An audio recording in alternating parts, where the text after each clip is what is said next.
par exemple sur le monde financier. On nous a expliqué, lorsqu'il était question de la mondialisation, que les pays occidentaux allaient effectivement laisser les industries avec peu de valeur ajoutée aux pays en voie de développement et se concentrer sur les activités intellectuelles, comme notamment tout ce qui est la finance. Eh bien là aussi, il faut déchanter. Je voudrais attirer votre attention sur cette statistique qui est vraiment effrayante. En 1990,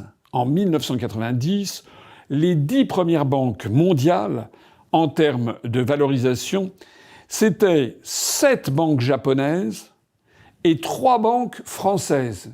À l'époque, le Crédit Agricole, la BNP et le Crédit Lyonnais. Ça, c'était en 1990.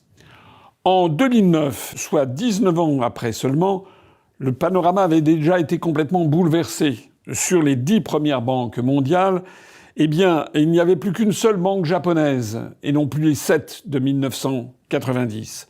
Il n'y avait plus que 2 banques françaises au lieu des 3, et il y avait 3 banques britanniques qui étaient montées au firmament, 2 banques américaines, une banque suisse, l'UBS, une banque allemande. Et en 2025, l'année que nous clôturons, où en sommes-nous? Eh bien, sur les 10 premières banques mondiales, il y en a 5 banques américaines, 4 banques chinoises et une banque britannique. Il n'y a plus une seule banque française dans les 10 premières grandes banques mondiales, mais plus une seule banque émanant d'un pays de l'Union européenne. Comme on trouve dans les Saintes Écritures, on juge d'un arbre à ses fruits.